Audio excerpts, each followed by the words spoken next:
Marry my obese daughter or lose everything. Dying father's twisted will, mountain man's choice. Marry my obese daughter or lose everything.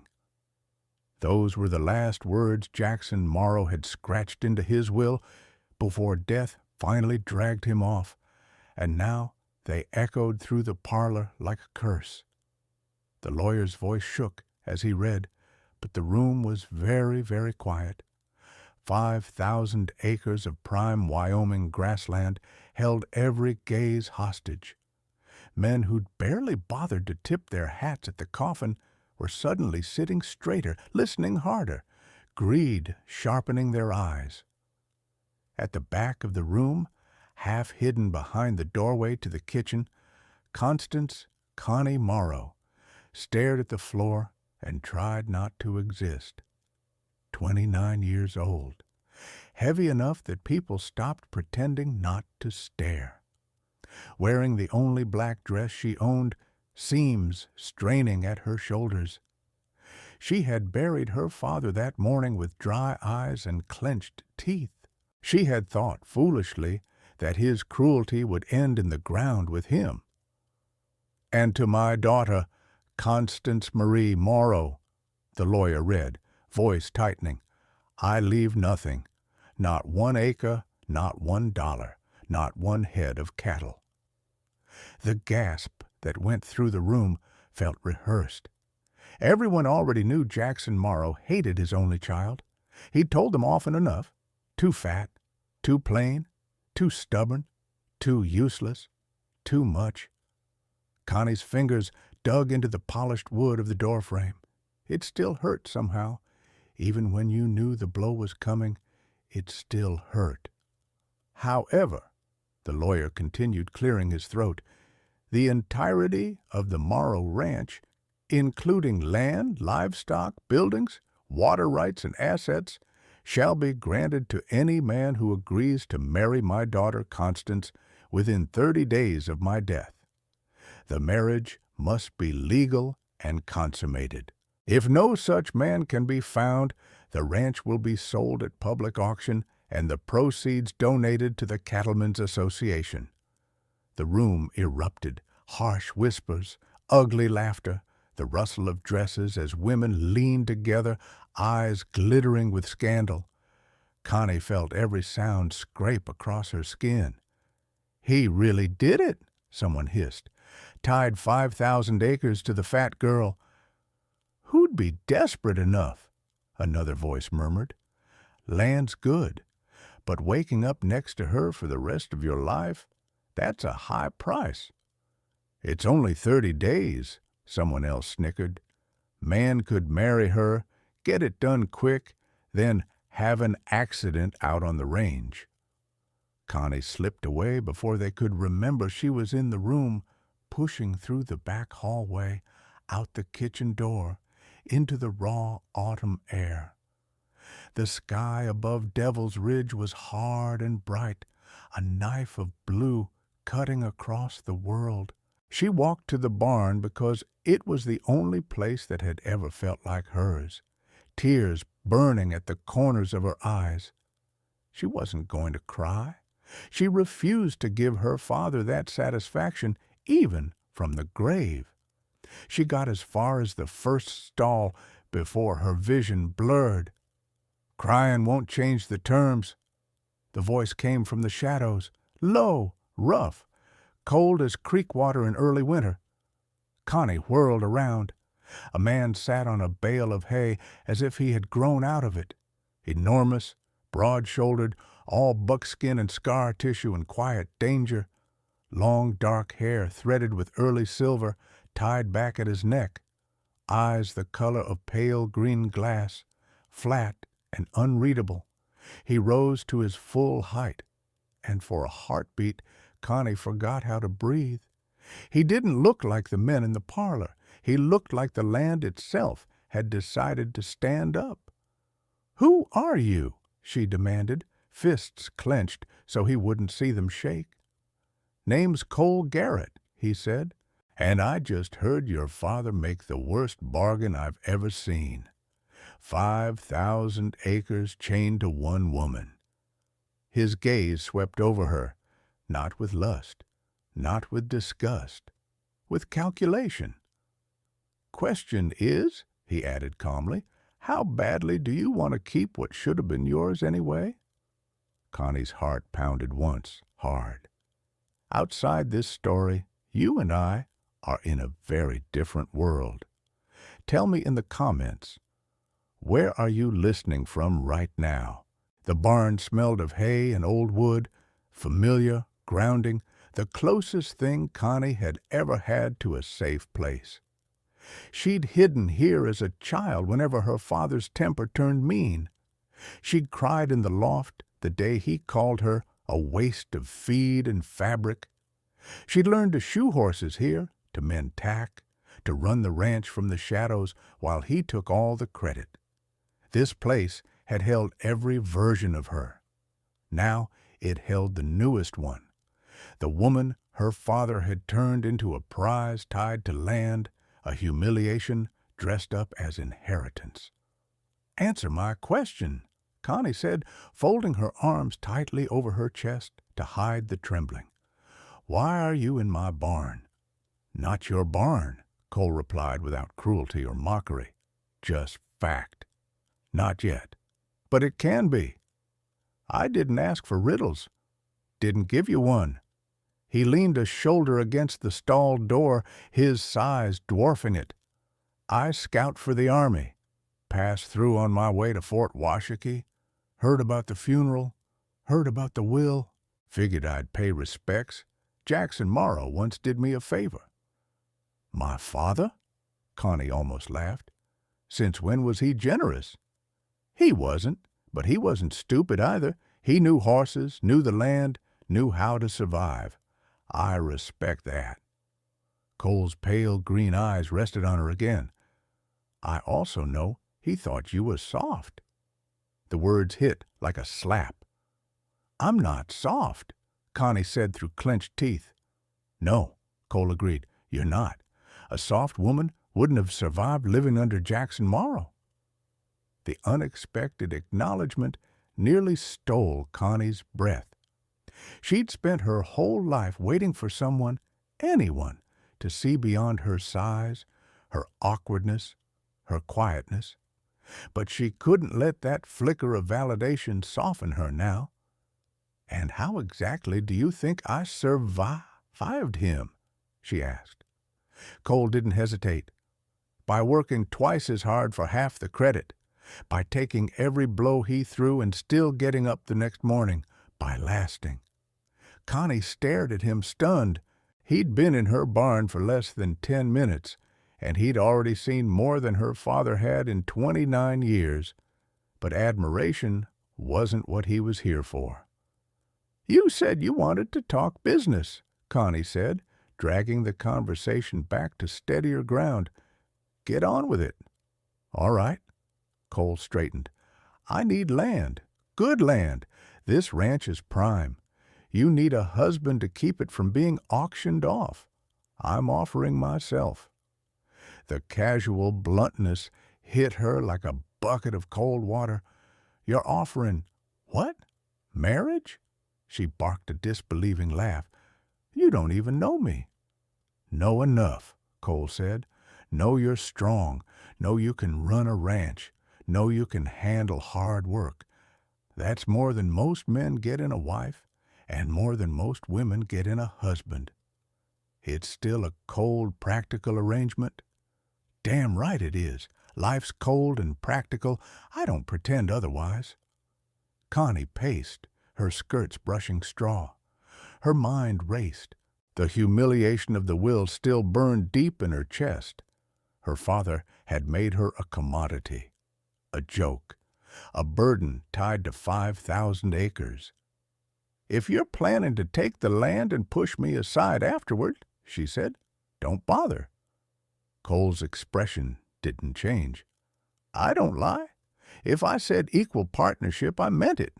If we marry, the deed goes in both names." Connie blinked. She hadn't expected that. Not from any man, least of all a stranger. "And what do you get out of it?" she asked. "A home," Cole said simply. "A place to build something, a chance to stop wandering, a woman who understands what it's like to be judged before you open your mouth."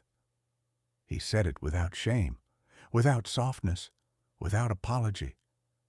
"You think you know me," Connie whispered.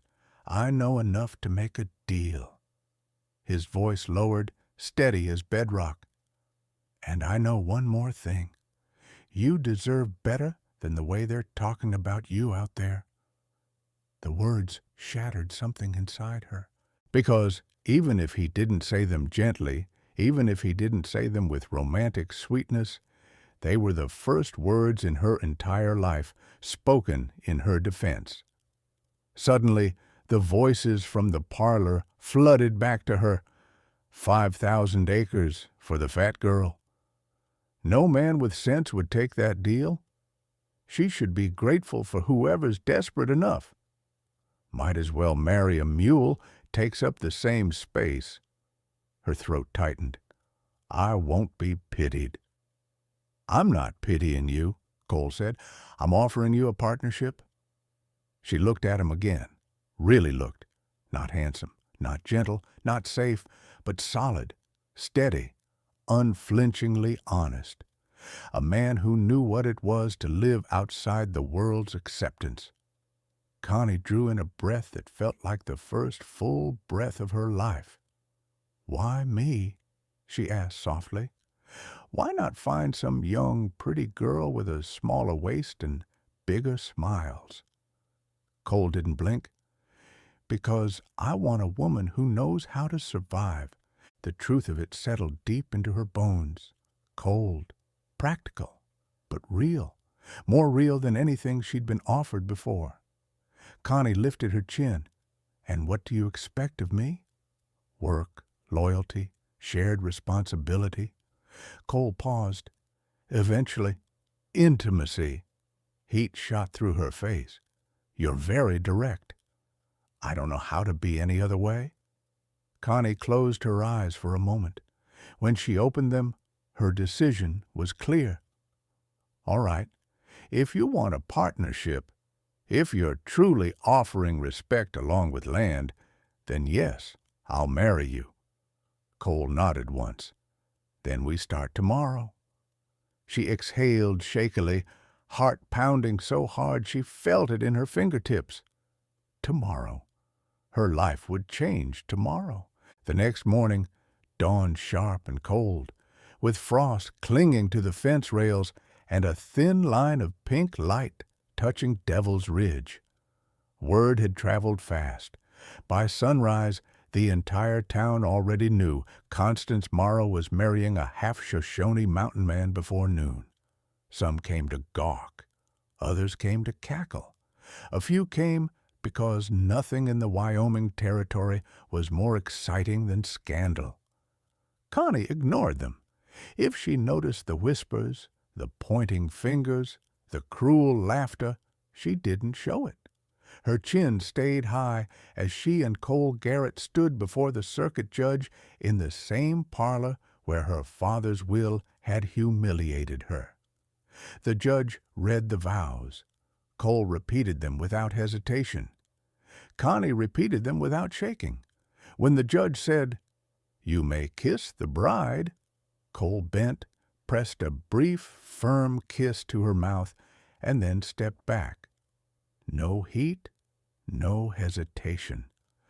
Just an acknowledgement that the deal was done. And then the gossiping crowd watched the two of them walk out onto the porch, mount up, and ride away from the ranch that was now legally theirs. They took the North Trail, quieter, rougher, less traveled. Cole rode in front on a dark bay stallion with a proud gait, Connie on her old mare behind him. For the first mile, neither spoke.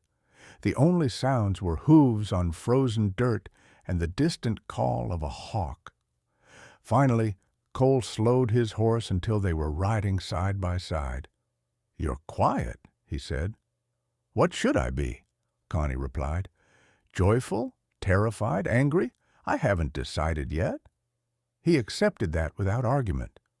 You want to turn back? Now's the time. Once we reach my camp, it gets harder. Turn back to what? Connie asked. The people who laughed at me yesterday? The life my father left me? No. Forward is the only direction I have. Cole nodded once. Good. They rode on. The land rose toward the foothills, pines crowding the edges of the path, the air sharper. Connie pulled her cloak tighter around herself as wind cut across the ridge. Cole noticed. Without a word, he unlashed a thick wool blanket from his saddle and handed it to her. She blinked. This is yours. You'll need it tonight. I'll manage. But it'll be freezing. I've slept through worse. Still, she said stubbornly, you need... Take it. He didn't raise his voice. He didn't snap. But the steel in his tone left no room for argument. Connie wrapped the blanket around her shoulders, warmth rushing into her like relief. They rode another hour before she spoke again. Did you know my father well? No.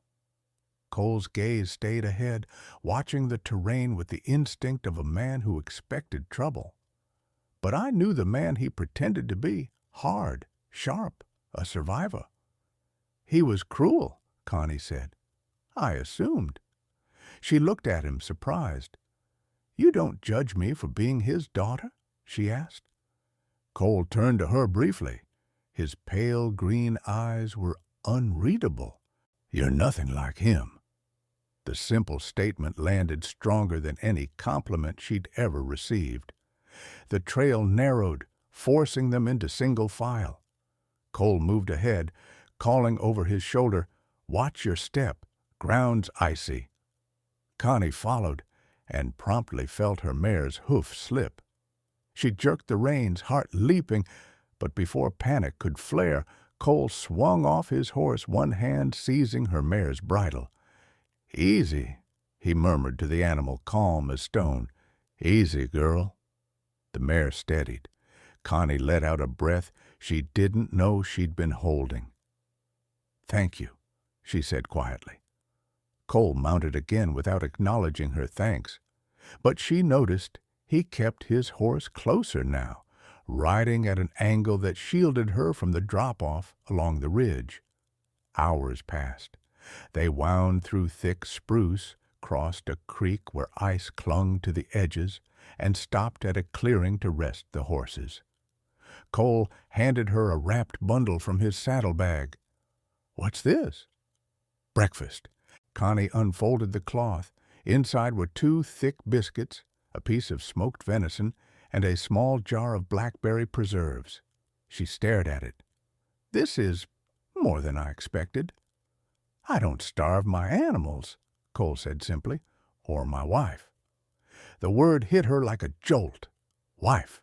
Not a title she'd imagined having, not with a man like him, not with any man. They ate in silence, the wind rustling through the pines overhead. When they mounted again, Connie found her mind turning to something she hadn't dared voice.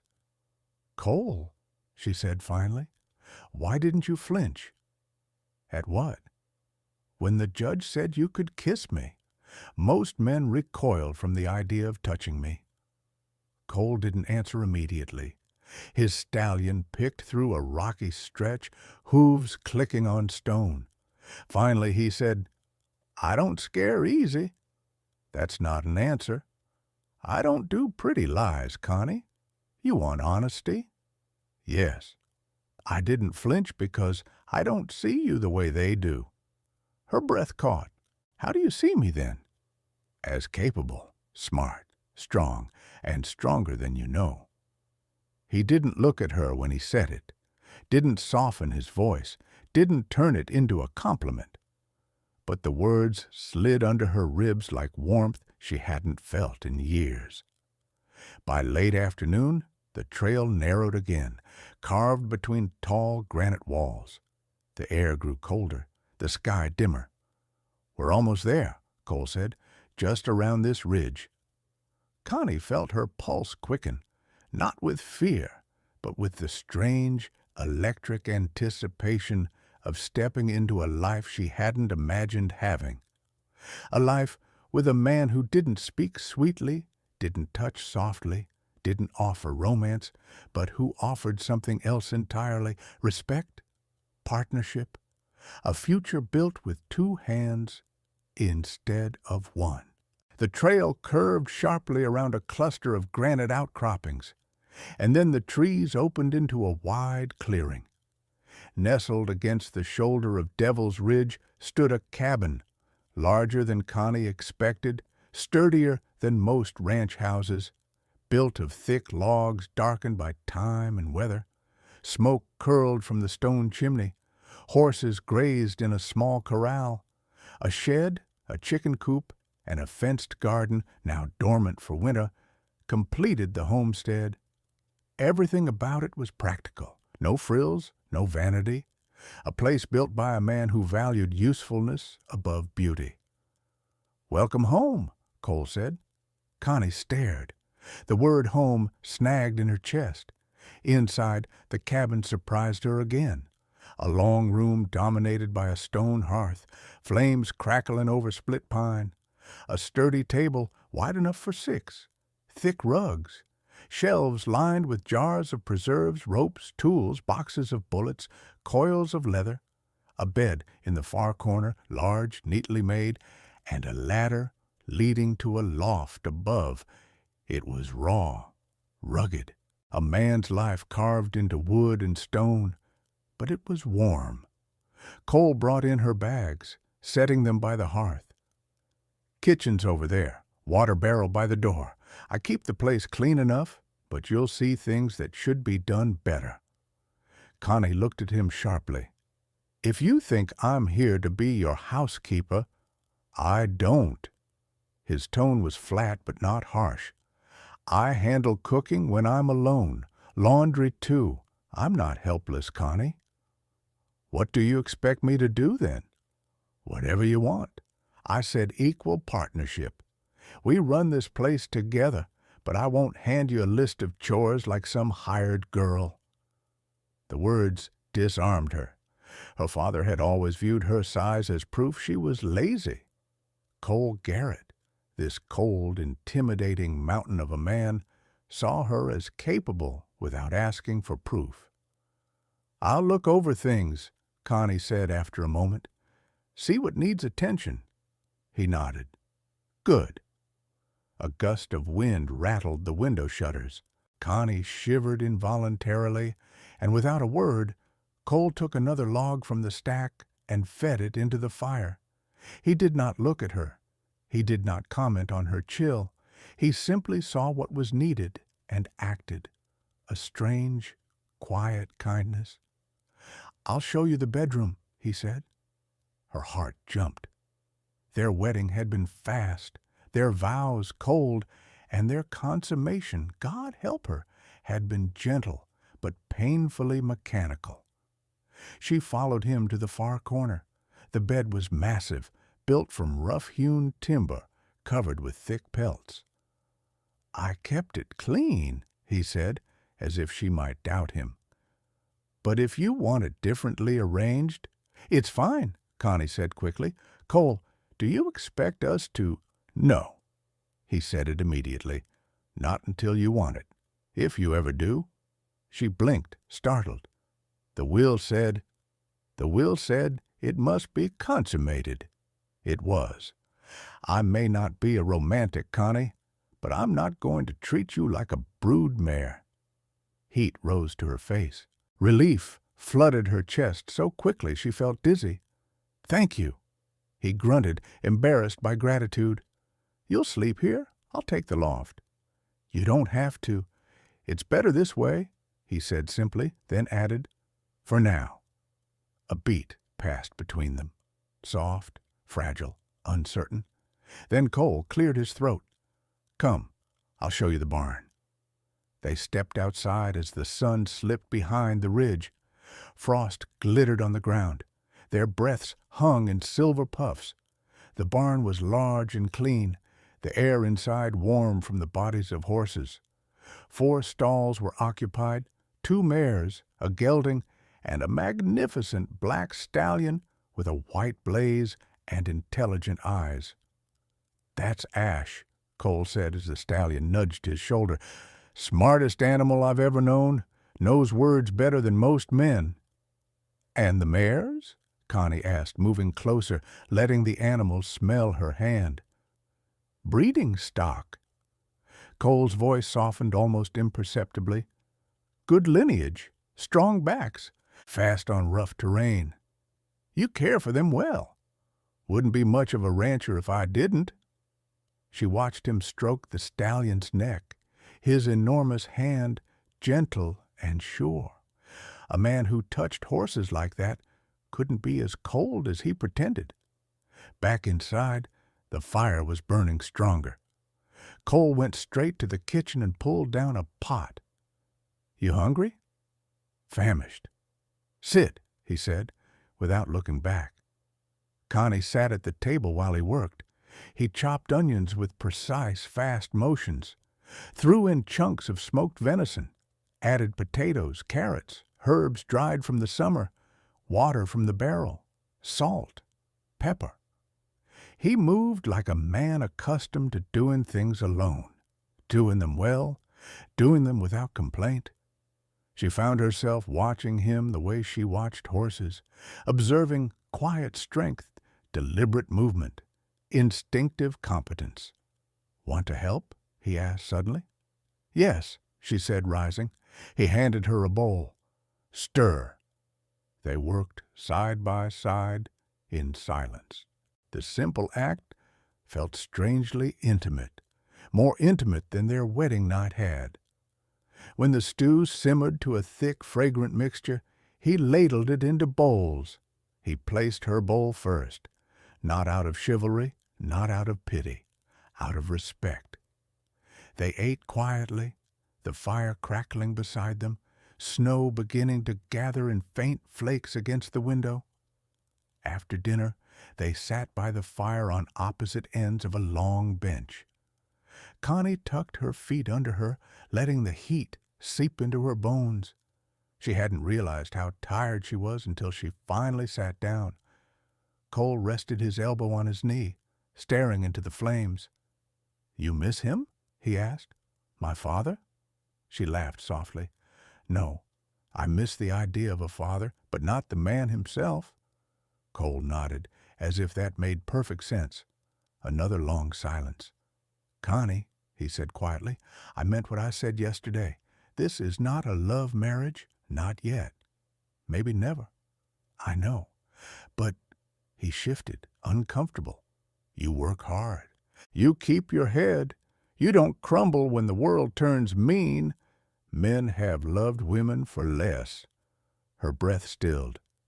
"That's the closest thing to a compliment you've ever given me," Connie said gently.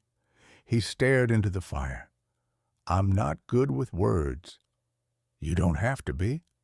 He turned to look at her, then truly look, his cold green eyes softening just enough to reveal something beneath the surface. "I will try," he said quietly, "if you want me to." Her heart clenched. "I do," Connie whispered. Outside, snow began to fall in earnest, brushing against the windows like white moth wings. Inside, the cabin glowed warm, firelight flickering across 2 people who had not yet learned how to love, but were trying, step by halting step, to learn. Tomorrow, they would wake as partners. Someday, maybe more. Winter tightened its grip on Devil's Ridge, freezing the ground solid and turning the mornings white with frost. Connie settled into life at the cabin faster than she expected. The rhythm there suited her. Quiet mornings beside the fire, long days managing ranch ledgers, afternoons in the barn helping Cole with the horses. What surprised her most was how natural it felt to work alongside him. Cole moved like a man who'd always survived alone, but he made room for her, not with words, but with space, with silence, with steady presence. Yet beneath that calm surface, Something simmered, something she couldn't name. It began the day she found the letter. She was cleaning Cole's work table when a folded envelope slipped from beneath a stack of maps. It bore a military seal, Fort Laramie, and her pulse quickened before she could stop it. She hesitated. She wasn't the kind of woman who pried, but the envelope was already open, and Cole wasn't a man who mislaid things. Inside was a single sheet. Garrett, we have confirmed sightings of Elias Crane near the Wind River Range. Highly dangerous. Wanted for murder of 2 civilians and 3 scouts. We believe he may seek out former associates for aid. Be cautious. You were the last one he trusted. Connie's blood ran cold. Elias Crane. She knew that name. Everyone did. A notorious scout-turned-outlaw, a violent man, a killer. And you were the last one he trusted, lodged in her chest like a thorn. When Cole entered the cabin, stamping snow from his boots, she turned toward him, holding the letter with shaking hands. "You worked with this man?" she asked. Cole's expression didn't change, but something in his shoulders tightened. "Where'd you get that?" "It was on your table." "I didn't ask where you found it. I asked why you're holding it." "Because it sounds like he might come here," Connie said, voice unsteady.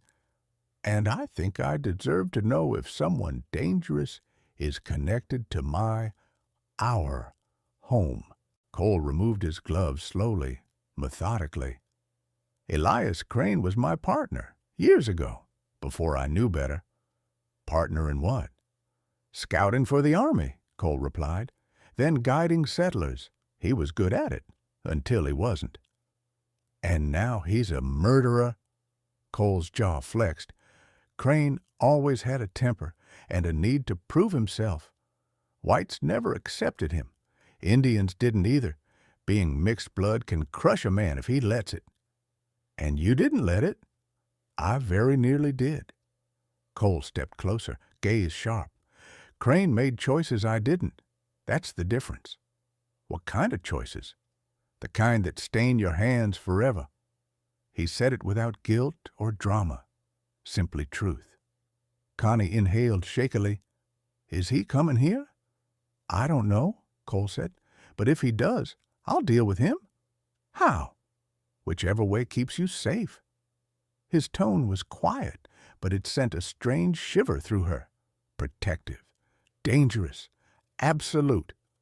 "Cole," she whispered, "there's more in that letter. It says he might seek out the last person he trusted. That's you. I'm aware. And if he comes here," she pressed, "then he comes here." Cole's pale green eyes were steady, unreadable. "And I'll be ready." Connie swallowed, throat thick. "Why didn't you tell me?" "Because it's my problem, not yours." "It becomes my problem if it reaches our doorstep." Something flashed in his eyes. Anger, maybe, but not at her. "You're right," he said. "I should have told you." She hadn't expected that. Not from a man who apologized as easily as rocks floated. "But there's more you should know," he said. Connie's stomach dropped. "What more?" Cole hesitated, searching for words. "He's not just an old partner. He knows things about me, things I don't talk about." "What kind of things?" He looked away, jaw working. "Before I scouted for the Army, I rode with a group, men trying to carve out a place for themselves in a world that didn't want them. Half-breeds, runaways, exiles. We survived by taking what we needed." Connie froze. "Cole, are you saying you were an outlaw?" "No," Cole said sharply. "I'm saying I was close, too close. Crane crossed the line. I didn't." "But you stayed with him." "For a time." His voice went low. "Until the day he shot a homesteader over a mule dispute, I walked away. Crane never forgave me." Connie exhaled. "And now he's out there, maybe coming here, because you walked away from him. I didn't walk away. I testified. Cole's voice dropped to near silence. If they ever catch him, he hangs. He knows that. Connie stared at him. Danger at their doorstep. A past deeper and darker than she'd realized. A man who had once lived one wrong step away from lawlessness. And she had married him. Her heart hammered. Cole, I need a moment. He nodded once, not hurt, not defensive, just patient. She stepped outside into the crisp air. Snow clung to the branches of pines, the world quiet except for the faint creak of the wind. Connie pressed her hand to her chest. When Cole stepped outside minutes later, she wasn't surprised. Say what you're thinking, he said. I'm thinking I didn't know the man I married as well as I believed, Connie answered honestly. And I'm thinking you should have trusted me with your past. Cole crossed his arms, breath misting in the cold. I didn't want to give you more reasons to regret marrying me. Her breath caught. I don't regret it. You might, he said quietly. Crane isn't the only ghost I carry. She turned fully toward him. Cole Garrett, I didn't marry a saint. I never asked for one. I asked for honesty. And you're giving it now. He exhaled as though releasing something long locked tight. I'll protect this place, he said. Protect you, whatever it takes. I know, Connie said, but don't shut me out. We're partners, remember? His eyes softened, a rare, almost fragile expression. I remember. A crack sounded from deep in the woods. Both heads snapped toward it. Cole's voice dropped. Inside, now! Connie obeyed, without argument. For the first time, she understood. Danger was not a possibility. It was coming. Snow fell harder that night, fat flakes swirling past the cabin windows. The fire snapped loudly in the hearth, throwing shifting bands of gold across the walls. Connie sat at the table, hands wrapped around a mug she wasn't drinking from. Cole stood by the window, motionless, watching the tree line with the same stillness as a predator waiting for movement. He hadn't spoken in 10 minutes. He hadn't needed to. Everything in him was wound tight. Cole? Connie whispered. Is it him? Maybe. His voice rumbled low, controlled. Tracks by the creek. Heavy boots. Someone tried to cover them. Someone who knows how. Elias Crane. The name itself felt like a threat. Cole finally pushed away from the window. If anything happens, you stay inside. You bar the door. And leave you alone? She demanded. That's the only way you stay alive. She rose from her chair. I'm not hiding while you face a murderer on your own. You will, Cole said, turning fully to her. You think this is a man you can reason with? Crane only listens to violence. He only respects cruelty. He'll use you against me if he can. You told me we were partners. We are, Cole said, voice cracking with urgency. But partnership doesn't mean I let you die to prove a point. Before she could answer, the horses screamed. Cole grabbed his rifle in a heartbeat. Connie felt her blood go cold. Stay back, he snapped. A shadow moved outside, limping through the snow toward the barn, then a second and a third. A figure stumbled into the clearing, massive, hunched, wounded. Snow clung to him like ash. He wore a ragged coat, torn at the shoulder, and when he raised his head, Connie saw the glint of a gun in one hand. Elias Crane. You son of a bitch! Crane's voice was hoarse, ragged, cracked by cold and fury. You led the army right to me, shot me, hunted me like a dog. Cole stepped out onto the porch, rifle raised. Drop the gun. Crane laughed, a harsh, broken sound. You ruined my life, Garrett. Testified against me like I was trash. You think you're better than me, huh? You think walking away made you clean?" Connie stepped toward the doorway. Cole blocked her with one arm without looking back. "Get inside." "No," she whispered. Crane staggered closer.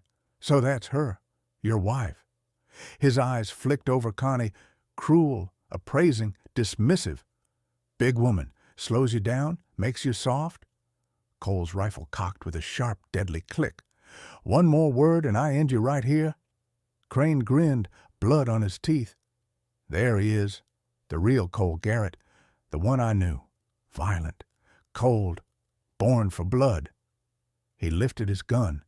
Cole fired first. The shot hit Crane's shoulder, spinning him back into the snow. He howled, dropping his weapon. Cole moved fast, too fast for a man his size. He was already halfway to Crane when Connie shouted, "Cole, stop!" But Crane wasn't done. With a snarl, he pulled a knife from his boot and lunged, not at Cole, at her. Connie froze. The world narrowed to a single flash of steel, a single step. Cole roared her name. Then he was there, slamming into Crane with bone-cracking force, knocking him sideways.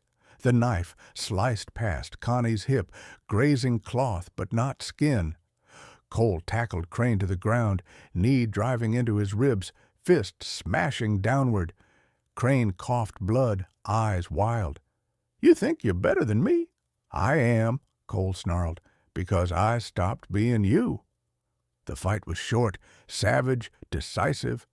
Cole ripped the knife from Crane's hand, tossed it aside, and pinned him with a forearm across the throat. Crane wheezed. "Do it! Kill me! You've wanted to for years." Cole's breath steamed in the cold air. "I'm not you. I don't kill for satisfaction." "You'll never escape me," Crane hissed. "Never." Cole drew back his arm and punched him hard enough to knock him unconscious. Snow settled quietly around them. Connie rushed forward. "Cole, are you hurt?"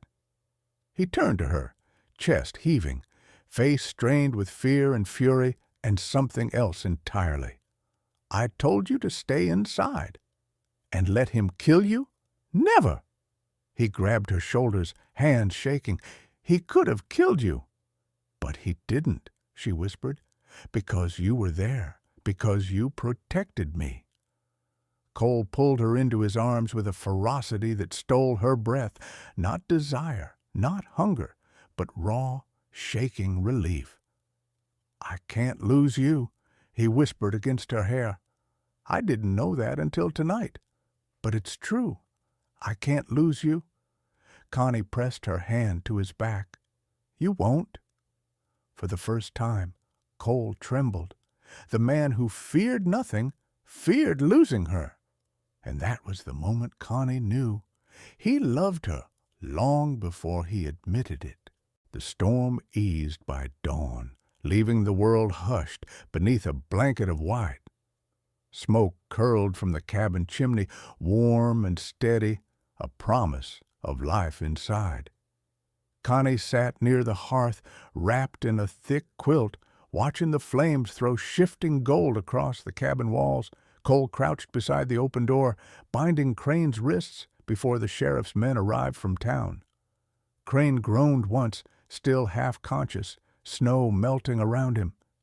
Connie felt no pity, only a strange, settled calm. The danger was over. The past, for both her and Cole, was finally being carried away.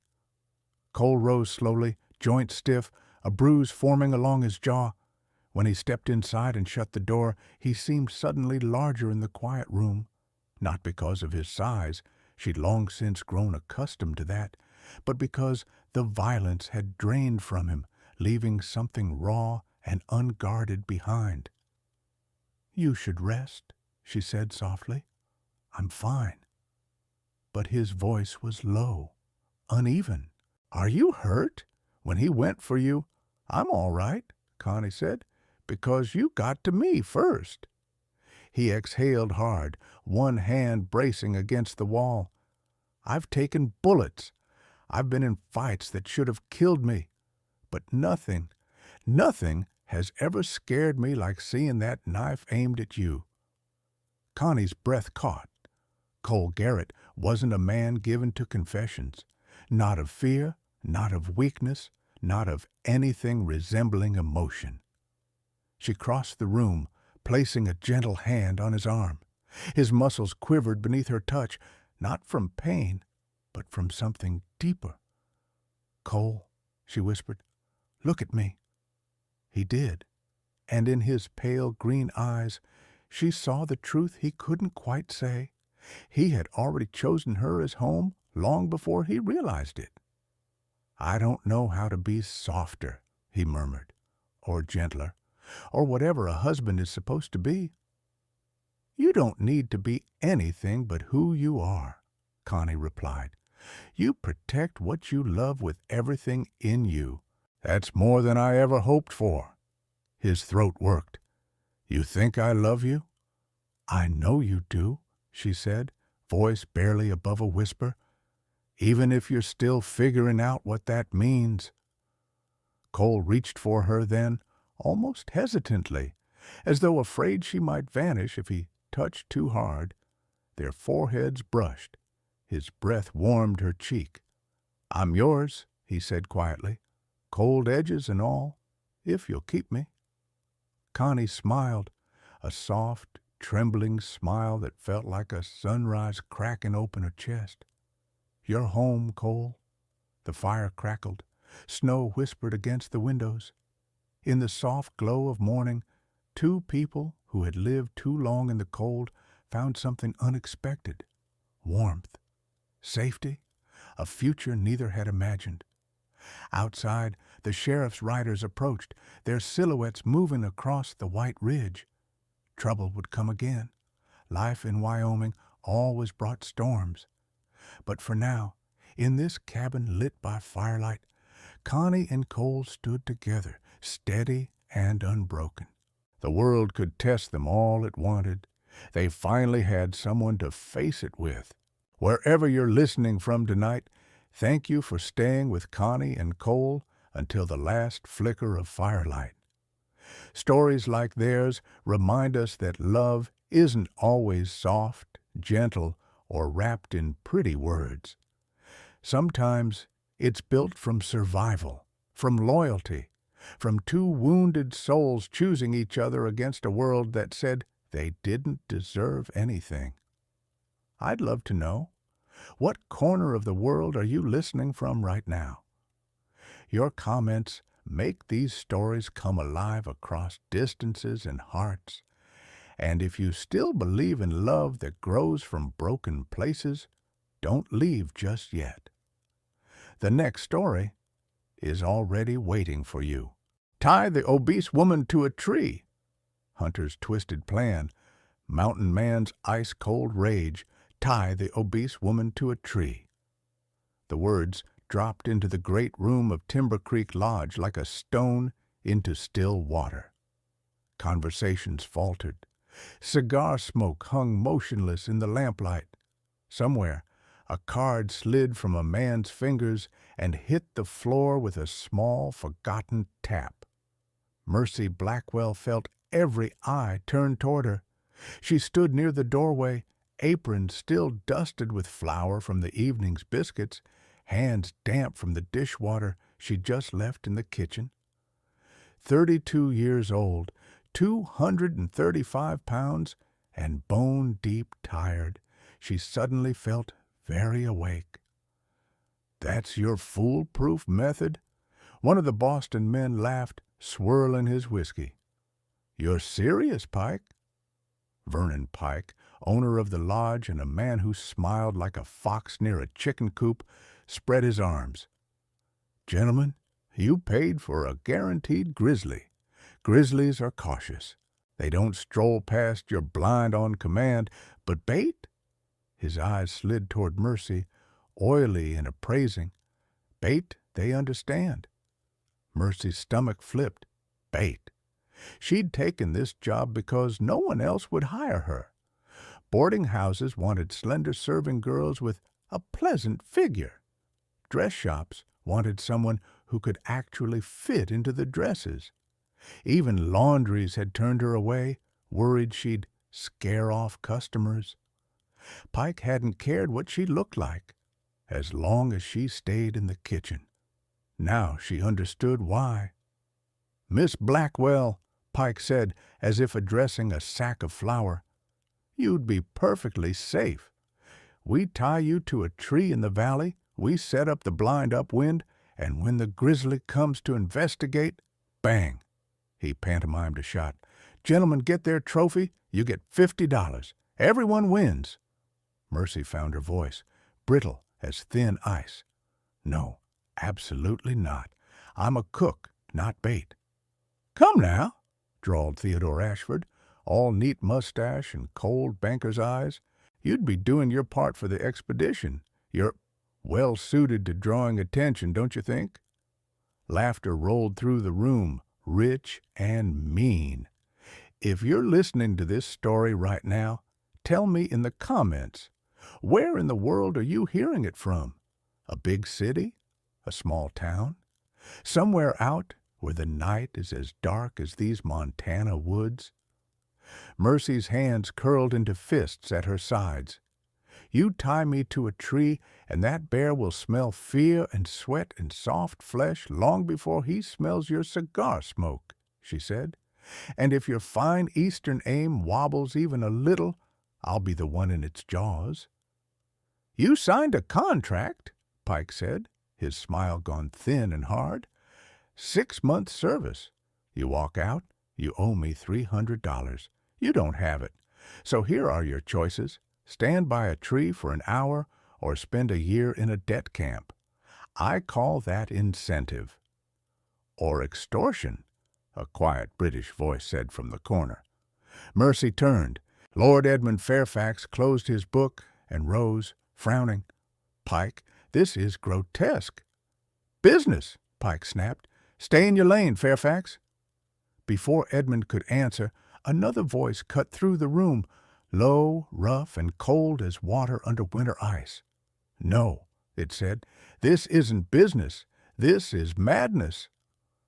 A giant of a man filled the kitchen doorway, broad shoulders nearly brushing the frame, eyes the pale, unforgiving blue of high mountain snowfields. Zeke Thorne, Pike's occasional guide, the one the staff whispered about in the bunkhouse, the one the hunters called half-wild when they thought he was out of earshot. Tonight he was very much in earshot, and the rage in his eyes when they rested on Mercy was not hot and shouting. It was ice-cold, controlled, and lethal. "Say that plan again," he told Pike quietly. "Slow this time, so I can be sure I heard you right." For a moment, no one spoke. The fire popped in the stone hearth. A whiskey glass clinked against a boot heel. Outside, wind combed through the pines, whispering against the window panes like a warning no one inside had the sense to heed. Vernon Pike cleared his throat. "Zeke," he said with forced calm, "this doesn't concern you." "It does now," Zeke Thorne replied. Mercy had heard rumors about him since the day she arrived, some outlandish, some frighteningly believable. They said he'd once killed a wolf with nothing but a skinning knife, that he'd survived a winter storm that froze an entire hunting party to death, that he lived more comfortably in the high wilderness than he ever had among people, that he spoke less than any man alive, and when he did, folks listened. Right now, every man in the lodge was listening. Zeke stepped into the room, and even among wealthy men accustomed to being the most important presence wherever they went, he shifted the air.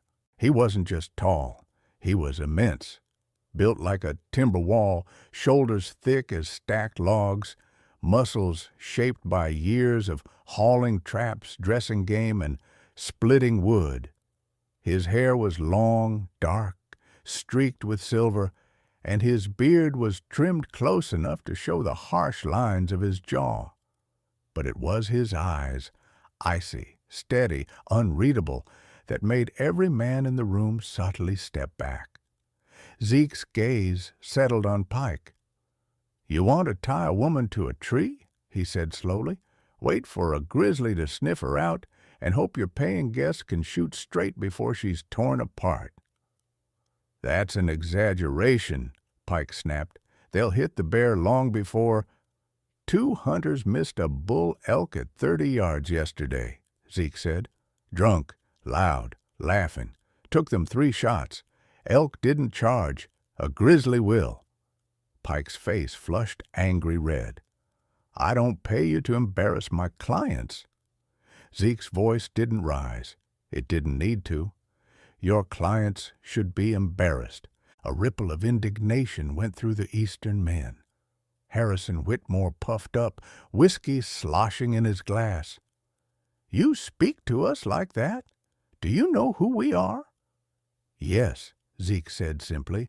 "Men who came west to play at danger with someone else's life." That silenced them far more effectively than shouting would have. Pike turned on Mercy like she was the source of all this trouble. "You see what you've caused?" Mercy blinked. "What I've caused? I didn't propose tying myself to a tree."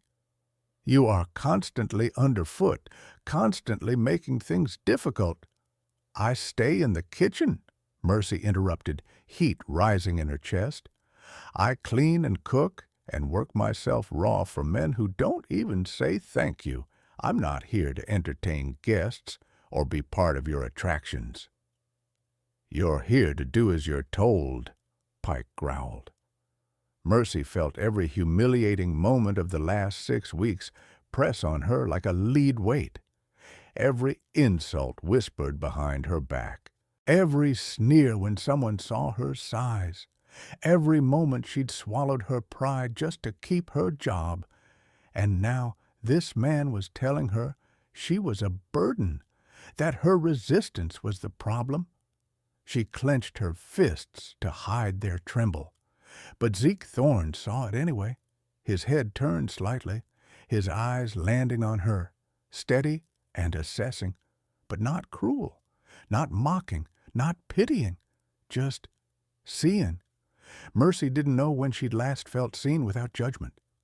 Lord Edmund Fairfax stepped forward again, voice tight with anger. "Pike, this is unconscionable. I'll not be party to such barbarism, and if you attempt it, I'll report you to the territorial marshal." "You're a guest," Pike snapped. "Don't overstep." "I will overstep," Edmund retorted, "because someone with a shred of decency must." But Pike wasn't listening. His gaze stayed locked on Mercy. "You cost me a guide tonight," he snarled. "If you don't want to work off your debt in a prison camp, you'll do as you're told." Mercy's breath caught. "I told you no. I won't do it." "Then you'll go to jail," Pike said coldly. Harrison Whitmore snorted. "Probably best for everyone. Woman her size will frighten off game anyway." More laughter, casual, careless, cruel. It wasn't the worst thing she'd ever heard, but it was the one that broke something deep inside her. Mercy crossed her arms over her chest as if she could shield herself from their eyes, their voices, their scorn. "You don't get to talk about me like I'm livestock." "You're bait," Theodore Ashford said carelessly. "Best provide some use in this world." The room spun faintly. She'd endured harsh words her entire life. But this? Being spoken of like she wasn't human? Her throat tightened painfully. Don't cry here. Don't give them that satisfaction. But the tears pricked anyway, hot and humiliating. Zeke saw that too. His jaw tightened. Then he stepped forward, slow, controlled, until he stood between Mercy and every man in the room. It was a small shift, almost casual, but it changed everything. He didn't touch her, didn't look at her, didn't announce his intention. He simply placed his massive, immovable body in front of her like a shield. Pike bristled, You're interfering with my business, Thorn. And you're flirting with murder, Zeke replied calmly. That ends now. Or what? Harrison scoffed. You'll beat us all up, mountain man? Zeke's pale eyes flicked toward him. If I have to. The silence that followed was thick and brittle. Then Zeke spoke again, not to Pike, not to the hunters, to Mercy. Do you have belongings to pack? Mercy blinked. Yes. Then go get them, Zeke said. You're done here. It wasn't phrased as a question, not a request, a promise, the first real one anyone had made her in years. Go on, he repeated, softer, but no less firm. Get your things. Mercy found herself nodding. For the first time in a long while, she walked away not because she was defeated, but because someone powerful, someone unmovable, had finally drawn a line and placed her on the right side of it. When she disappeared down the hall, Zeke turned back to the room with a stare that frostbit the air. None of you, he said, will lay a hand on her, or you'll meet a kind of hurt you can't pay your way out of. Not a man in the lodge doubted him. Mercy had never packed so quickly in her life. Her hand shook as she folded her spare apron, her second dress, her threadbare shawl. She owned so little that it took barely 2 minutes to gather it all. But even then, she paused, breath shallow, as the last 6 weeks crashed over her like a weight she could barely stand beneath. Leaving the lodge was dangerous. Staying was worse. Her door creaked open. Zeke Thorne stood there, not entering, not crowding her, simply filling the doorway like a human mountain. You ready? He asked. Mercy swallowed. As ready as I'll ever be. He nodded once. Good. Stay close to me. Don't stop, don't look back, and don't speak to anyone on the way out. There might be trouble? Mercy whispered. There's always trouble where Pike is, Zeke said, but we'll handle it. We. The word struck her harder than any insult Pike had thrown. She wasn't used to being included in anything, let alone being protected. They walked down the narrow hall. The great room's noise spilled into the corridor, laughter, angry whispers, the clink of bottles, and with each step, Mercy braced herself for the moment everything would go wrong. But when Zeke stepped into the doorway, the room fell silent. His presence was like a pressure drop before a storm. Mercy hovered just behind his shoulder. Pike opened his mouth, but Zeke raised one massive hand, not threatening, simply commanding, and Pike froze. We're leaving, Zeke said. She's done here. You can't, Pike began. Zeke's head turned slowly. Try me. Not a man dared move. Mercy followed him out the lodge door into the sharp, pine-scented night. The cool air hit her face like baptism. At the hitching post waited 2 enormous horses, Zeke's hulking roan gelding and an equally massive draft mare saddled with a heavy wool blanket. Zeke nodded toward the second. She's steady, strong, won't spook even if the ground shakes. Mercy stared at the horse, stomach dropping. I've never ridden anything this big. She won't let you fall, neither will I, Zeke said simply, and lifted her onto the mare's back with such ease that Mercy barely had time to gasp. Then Zeke mounted his gelding, gave her a curt nod, and they took off into the moonlit forest. They rode in silence for nearly an hour. Pines stood like dark sentinels on either side of the narrow trail. The moon cast pools of silver on the dirt path. Somewhere far off, an owl hooted. Mercy gripped the saddle horn so tightly her fingers cramped. Finally, when her breathing slowed enough to form words, she asked, Are we safe? For now, Zeke said, but Pike's the vindictive type. He'll stew a while, then ride out after us. Wants to win. Wants people scared of him. A woman walking away makes him feel small. Mercy's mouth went dry. He'd come after me? He'll try, Zeke replied, and then he'll remember who he's chasing. The matter-of-factness of his tone should have frightened her. It steadied her instead. They rode up a narrow ridge, then descended into a meadow where the moonlight spilled over tall grass. Mist floated above the earth like ghosts drifting low. After several minutes, Mercy spoke again. "Why are you doing this?" Zeke didn't answer right away. His shoulders moved with the rhythm of the horse, massive, steady, unshakable. Finally, "Because I won't let another woman die because decent men stayed quiet." "I won't die," Mercy said, though her voice wavered. "I won't let Pike take that from me." Zeke gave a small grunt. "Good." The trail narrowed again. Trees pressed in close, branches brushing Mercy's sleeves. The scent of pine resin and wild earth filled her lungs. She felt the cold settling deeper, but she didn't complain. Something about Zeke's presence made complaining feel irrelevant. "You ride well for someone who's never ridden," Zeke said suddenly. Mercy blinked. "This isn't riding. This is surviving." "Same thing," he muttered. They came to a stream, its water flashing silver beneath the moon. Zeke dismounted and led his horse across first, boots splashing. Mercy's mare followed without hesitation. On the other side, Zeke stepped toward Mercy and held up his hands. "I can get down," she began. Instead of arguing, Zeke simply lifted her down as gently as if she were fragile glass.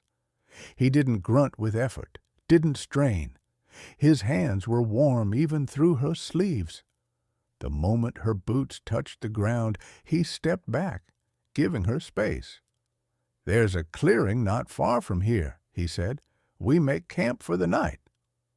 Mercy realized how exhausted she was only when her knees wobbled. She steadied herself quickly. Zeke noticed anyway. His jaw tightened, not with frustration, but with something like anger directed outward, as if the world had no right to exhaust her. In the clearing, Zeke worked with silent efficiency. He built a fire in minutes, gathered branches, unrolled blankets, checked the horses, every movement exact and practiced. Mercy tried to help, but he shook his head. "Rest. I've got it." So she sat by the fire, watching sparks climb into the night sky. When Zeke finally joined her, lowering himself to the ground with a thud, she asked softly, "How far is your cabin?" 2 days, he said. "We'll travel through the pass at first light." Mercy stared into the flames. "Zeke, I don't know what I'll be to you when we get there. I don't want charity. I don't want to be a burden." Zeke looked at her for a long moment, long enough that the fire popped and a log shifted. "You won't be anything you don't choose to be," he said, "but you won't be bait, not ever again." The sincerity in his voice, a voice usually carved from stone, hit her harder than any insult Pike had spat. Mercy drew a shaky breath. "I don't know how to thank you." "You don't owe me thanks." "Then why?" Zeke cut her a sharp look. "Eat, sleep. We move at dawn." It wasn't avoidance. It was a shield. She didn't pry. The night grew colder, but the fire warmed the clearing, lighting their faces in shifting gold. Mercy lay down a safe distance from him, bundled in blankets he'd layered twice as thick on her side without comment. Zeke watched the shadows until her breathing steadied. Only then did he speak, so quietly the fire almost swallowed the words. "Not saving you," he murmured into the darkness, "just not failing again." Mercy woke to the quiet crackle of a dying fire and the clean scent of pine.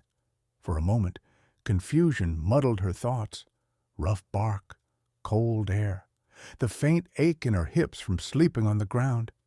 Then memory rushed in.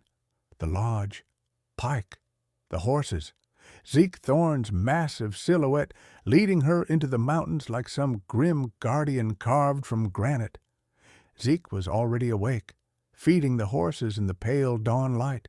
He moved with quiet purpose, efficient, unhurried, as if the wilderness itself bent to his pace. "Morning," Mercy said, pulling her shawl tighter. He glanced over, nodding. "Eat. We move soon." Breakfast was jerky and a heel of sourdough he'd somehow packed without crushing. It wasn't much, but Mercy ate gratefully, while Zeke cleaned the campsite so thoroughly it looked untouched. By mid-morning, they were following a narrow trail along a ridgeline. The world stretched out below, valleys thick with pines, sunlight glinting off distant rivers, mountains rising like giants in every direction. Mercy had grown up in towns, surrounded by fences and storefronts and dusty streets. This wild expanse made her feel small and enormous at the same time. "Does it ever stop being beautiful?" she asked softly. Zeke didn't look back. "You get used to it." "I don't think I could," Mercy said. "You will," he replied. "Everything becomes normal if you live in it long enough." His voice held something she couldn't read. Not regret, not exactly bitterness, just truth. They pressed on, stopping only when Zeke pointed out edible berries or filled their canteens from a spring. He rode ahead, always scanning, always listening, not talkative, not warm, but steady, immovable. By dusk, they reached the cabin. Mercy expected a shack, a lean-to, something barely standing. But Zeke's home stood solid at the edge of a clearing, a broad log cabin with a stone chimney, a split-rail fence, and a shed stacked high with firewood. Smoke curled from the chimney, faint but steady. The scent of burning pine drifted toward them. "You live here alone?" Mercy asked in awe. "Hasn't killed me yet," Zeke said, dismounting. The mare lowered her head, exhausted. Mercy slid down carefully, and Zeke steadied her arm for just a second, long enough to keep her from stumbling, short enough that she couldn't mistake it for tenderness. "Inside," he said. "You're cold." The cabin interior was simple. Bare wood floors, a large stone hearth, a sturdy table, shelves stocked with jars of beans and dried meat, a neatly made bed in the corner. Everything had a place. Nothing was wasted. Zeke lit a lantern and tossed more wood on the fire. The room warmed quickly. "You'll sleep here," he said, gesturing to the bed. "I'll take the floor." "I can't take your bed," Mercy protested. "You've lived here for years." He didn't raise his voice, but something in his jaw hardened. "You sleep in the bed." Mercy realized he wasn't used to negotiating, not used to being questioned. She nodded. "All right." Zeke started preparing dinner, rabbit stew. He worked methodically, chopping roots and herbs with surprising precision. When he handed her half a carrot to peel, she felt oddly honored. He wasn't used to sharing tasks. They ate at the table, steam rising from the bowls. "Zeke," Mercy said after a few quiet minutes, "I meant what I said earlier. I don't want to be a burden. I need to work. I need to earn my keep." "You will," he replied. "Cabin doesn't run itself." "What kind of work?" "Cooking, cleaning, preserving game, sewing, keeping the fire going, anything that keeps the place running while I'm on the trap lines." Mercy nodded slowly. "I can do that." He met her eyes, briefly, but enough that she felt it like a spark. I know. The days settled into a rhythm. Zeke rose before dawn every morning, silently preparing for the trapline.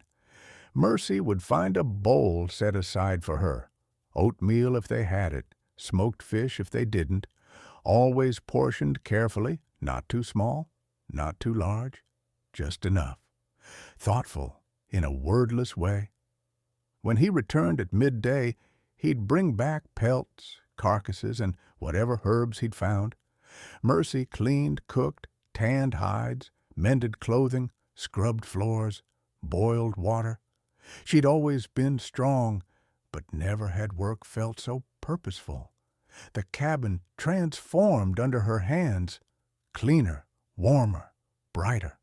She added dried flowers in a jar, stitched new curtains, hung garlic above the hearth, stacked wood neatly instead of in the chaotic piles Zeke preferred. She made the space feel lived in instead of endured. Zeke noticed everything.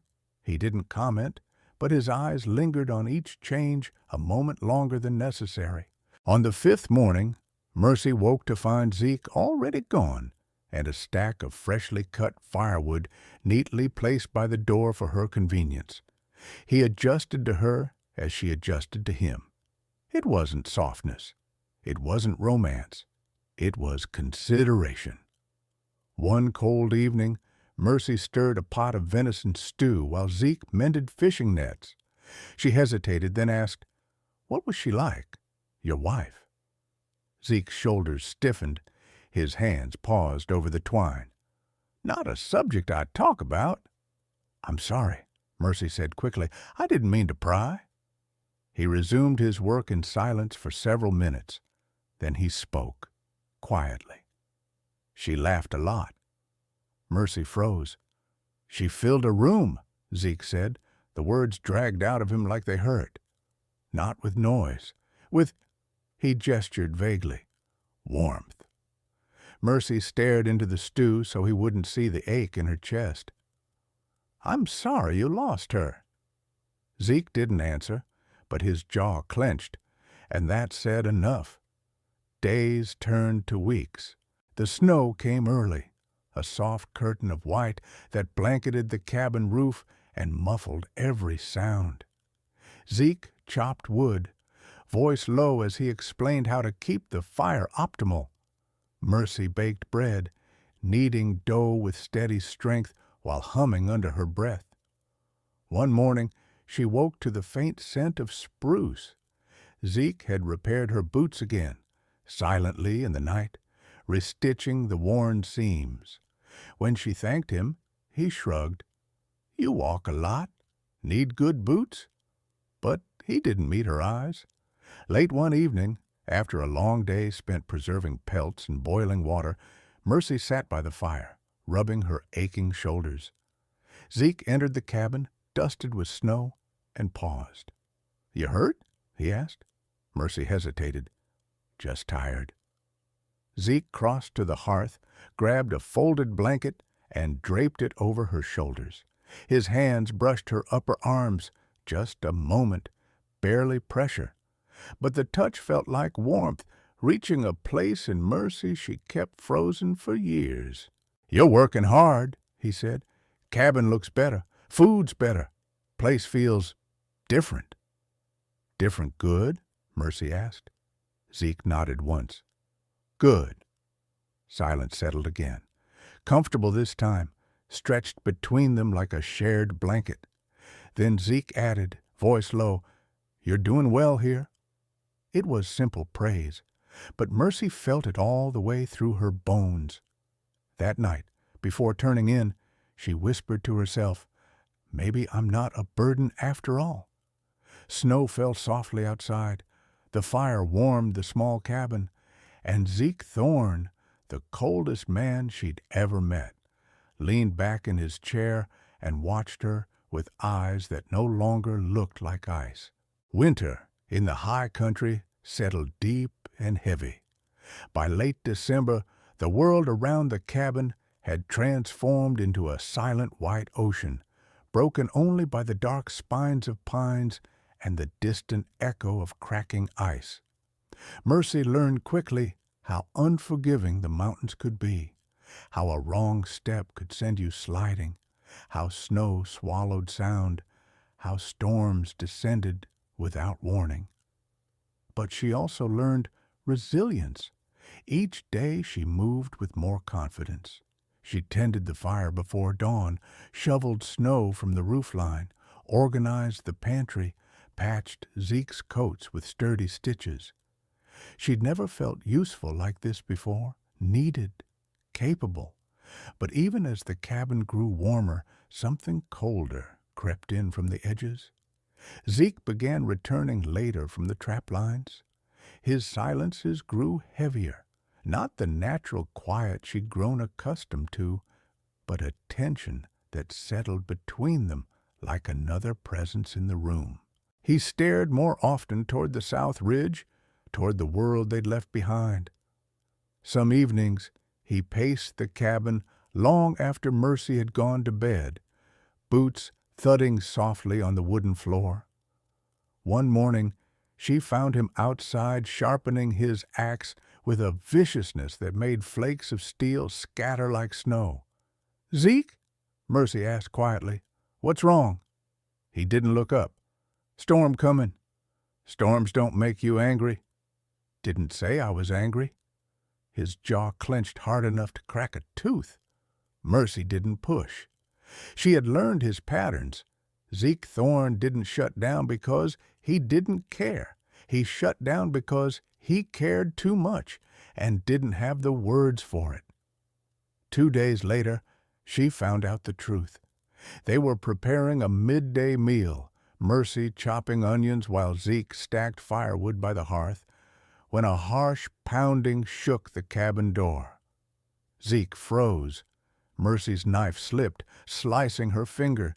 She hissed softly at the sting. "Stay back," Zeke whispered, stepping between her and the door. His voice had changed, low, dark, dangerous, a sound that made the hair rise on Mercy's arms. He unlatched the door and let it swing open. Vernon Pike stood on the snow-packed ground, coat dusted with frost, eyes glinting with vindictive triumph. 2 men flanked him, armed, tense, uneasy, under Zeke's frigid stare. "Well now," Pike drawled, "quite a journey you made, Miss Blackwell, running off into the mountains with a beast." His gaze flicked to Zeke. "You've got something that belongs to me." "Turn around," Zeke said quietly, "and walk away." Pike smirked. "She broke her contract." "No," Mercy said sharply from behind Zeke. "You broke the contract the moment you tried to use me as bait." Pike ignored her. "She owes me $300.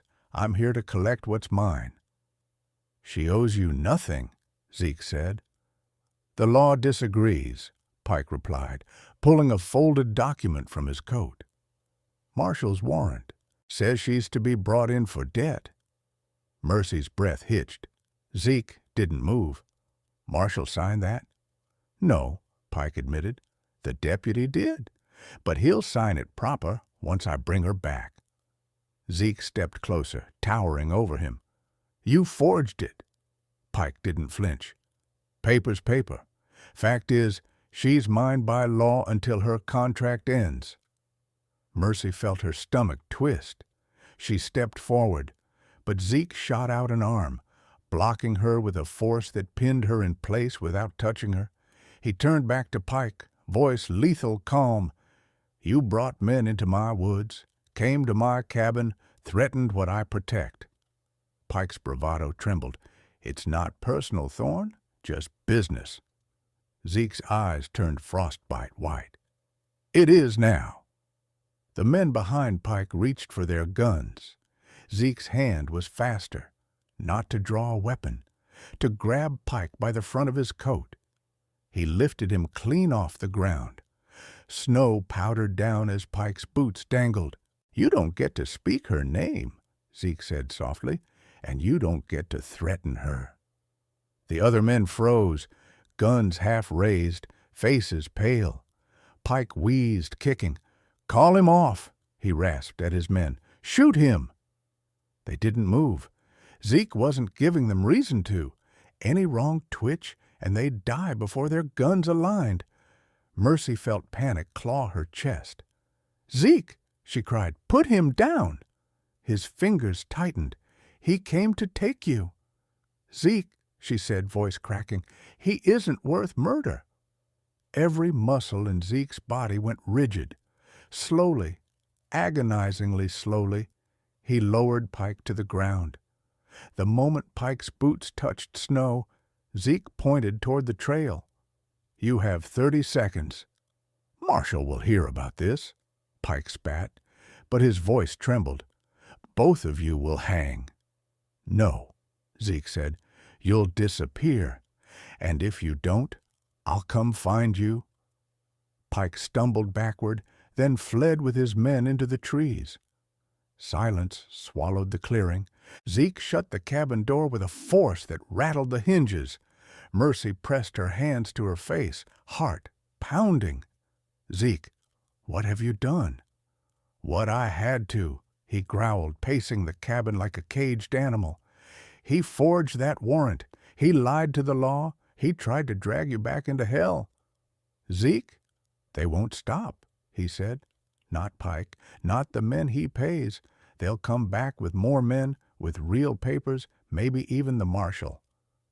He turned toward her, and for the first time since she'd known him, she saw fear in his eyes. Fear for her. "I should have killed him," Zeke said. "Would have ended this." Mercy stepped toward him.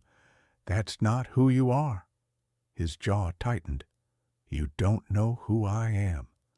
"Then tell me," she said. He didn't move for a long moment. Then he spoke, each word scraped raw. "I was a soldier once," he said. "Tracked men across forests, rivers, mountains. Good at it. Too good." His eyes flickered with something dark. "After the war, the Army sent me after deserters, criminals, men running from their past. I found every one of them." He looked at her more fully now. "That's what I was," he said, "a hunter of men." Mercy's breath caught.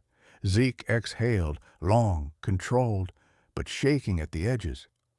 "Caroline hated it, said it made me cold, said it froze something inside me that used to be warm."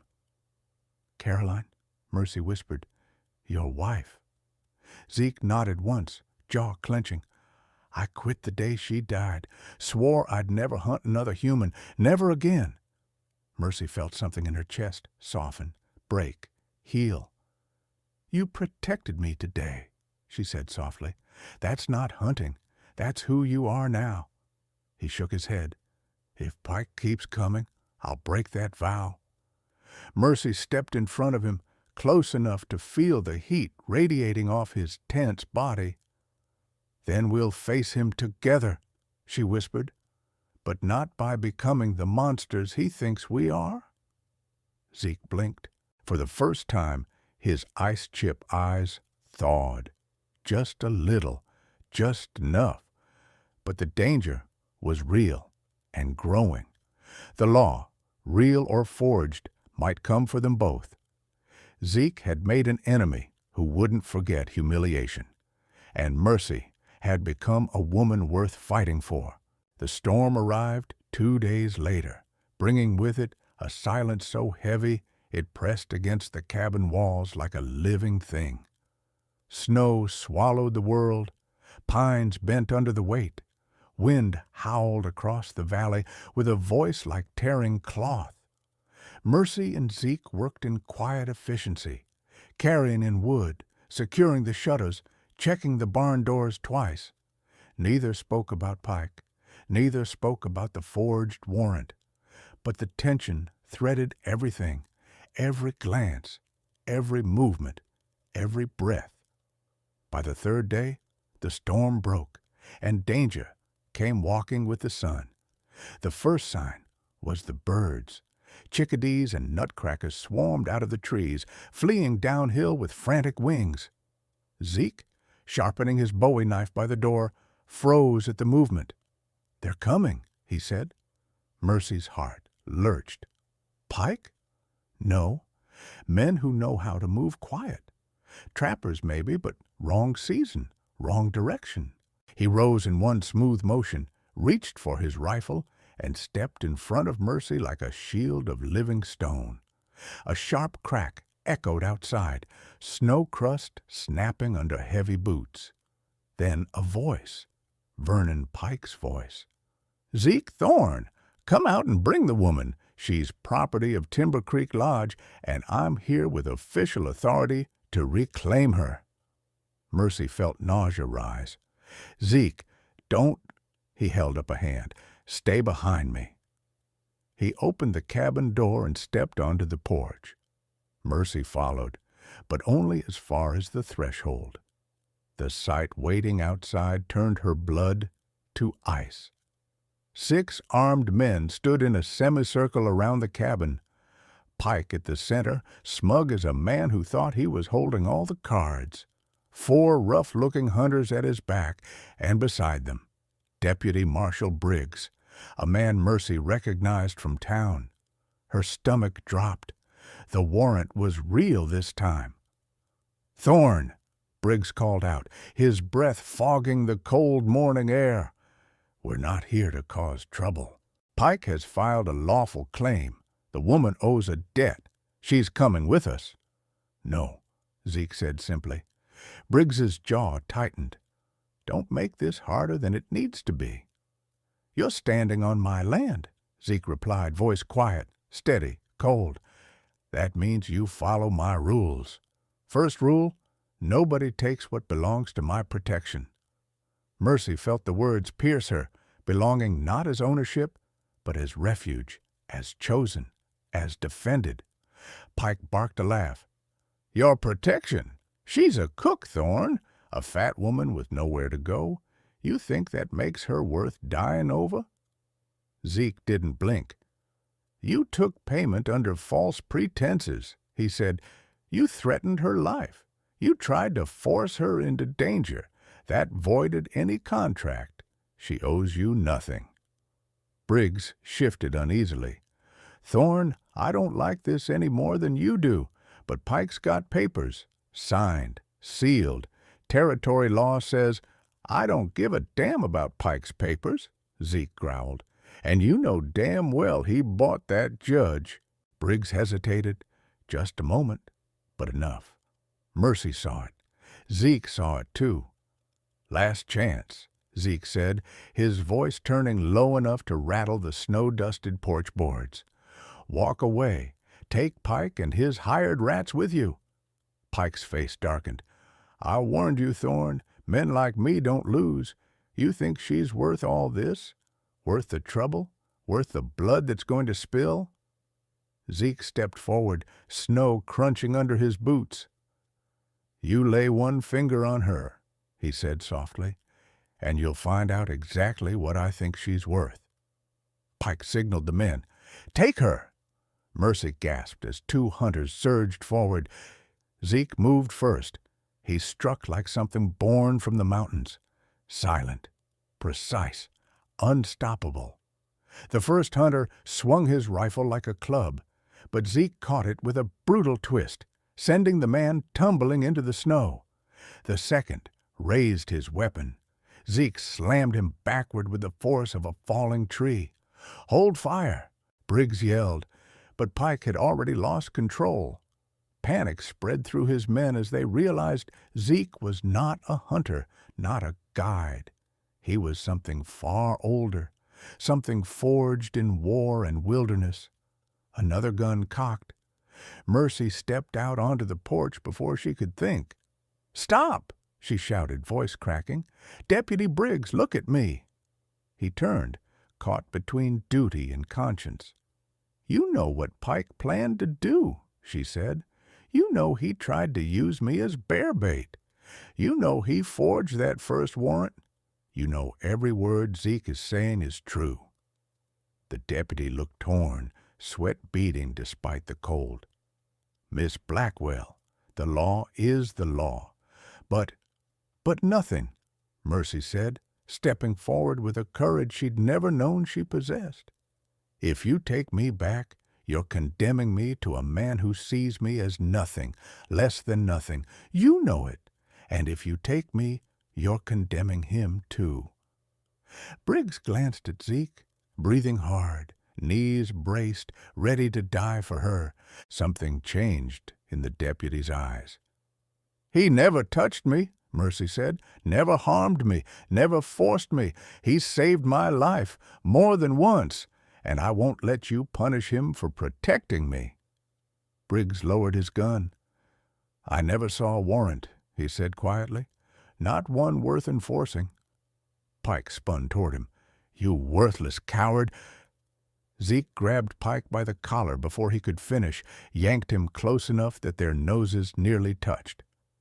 "You ever come near her again," Zeke said, voice as cold as the winter ridges behind him, "and I'll end you so fast you won't have time to beg." Pike paled, stumbled backward, and ran. The hunters followed.